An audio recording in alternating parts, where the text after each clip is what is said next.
Please be seated.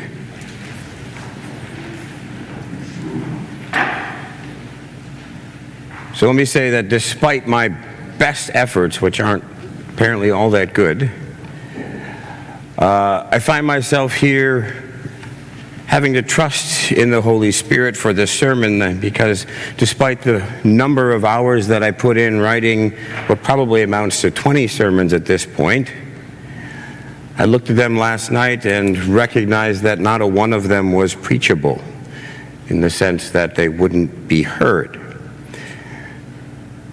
So the practical piece of that is that, without exaggeration, besides the time that I spent on it during my regular work times, I probably spent close to 40 hours working on sermons, none of which were going to be heard here.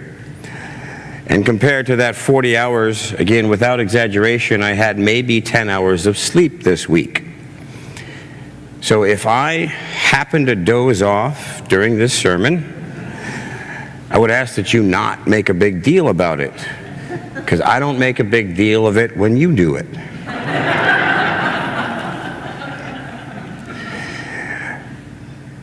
You may have figured this out by now.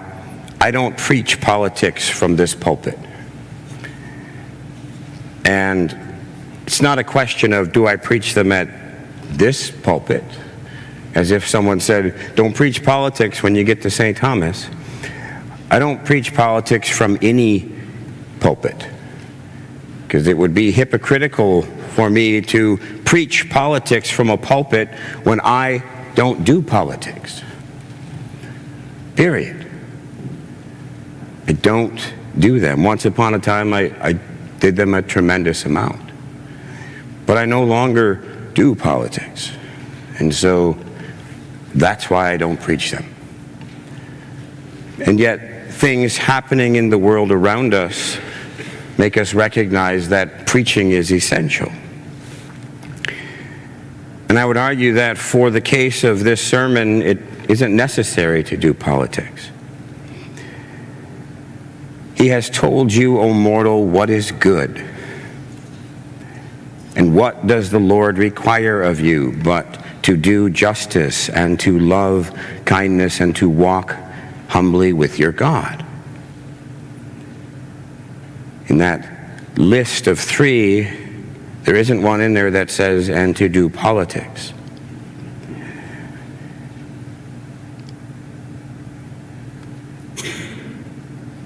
When it comes to preaching from a pulpit and preaching in the midst of politics, and especially when it comes to those 3 things which, of all the reading, jump out to me. The last statements there in the portion that we have from the prophet Micah. Perhaps it's because we just had Luke's version of the Beatitudes, the Blessed Are, just a few months ago. But I think more likely it's the words that come before the list of requirements that grab me. The Lord, right? The controversy of the Lord. The Lord has a controversy with his people. Once upon a time, that just meant Israel. Now it means the rest of us. And God still has that controversy. Because despite the fact that these 3 things that are asked of us are in one sense completely uncomplicated, they are as simple as it gets. And yet, the paradox that often occurs with regards to our discipleship of Christ is the fact that there are all kinds of things that are asked of us that are incredibly simple and yet extremely difficult to participate in. And so those lines always jump off the page. And we can look around the world and recognize that there is a lack of justice, there is a lack of love for kindness, and there is a lack of humility. But that might be part of the problem. The fact that God asks us to do justice. In here, he doesn't say that doing justice is to go around and police everyone else's actions, to note them just or unjust. It doesn't mean going around and fixing everyone else's injustices. It means that you and I have to learn to do justice. So what I recognized last night was that I could write 40 sermons and it wouldn't be sufficient to deal with what we're looking at here, for us to effectively participate in the requirements that God places on us as his people. It requires prayerful conversation. So most of all, I want to invite you to that prayerful conversation. That prayerful conversation we will begin as part of our study during Lent on Wednesday nights. I don't imagine the conversation ends there. It's simply a beginning, because we can look around and see the fact that injustice is real, the fact that there is little kindness and little humility.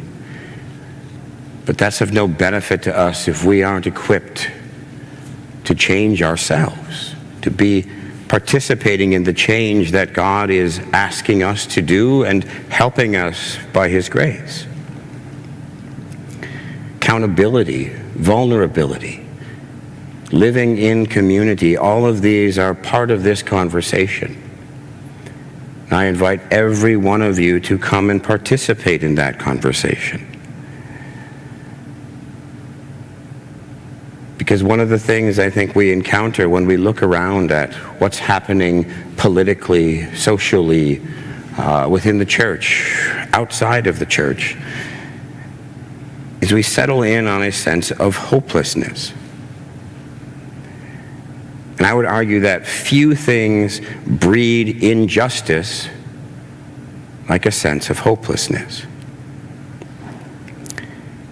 In that hopelessness, I often turn to Psalm 121, because I experienced that hopelessness. I stopped counting the number of times that I experienced a sense of hopelessness this past week. But Psalm 121 says, I lift my eyes to the hills, from where is my help to come? My help comes from the Lord, the maker of heaven and earth. And if God is our help, we can never be hopeless. Because God is the only hope that any one of us can possibly participate in. He is the only thing that changes anything in this unjust, unkind, proud world. And that change begins with each of us together. So I invite you to come and participate in those conversations. Come with me as we turn to Christ, who actually shows us upon the cross what it is to do justice, to love kindness, and to walk humbly.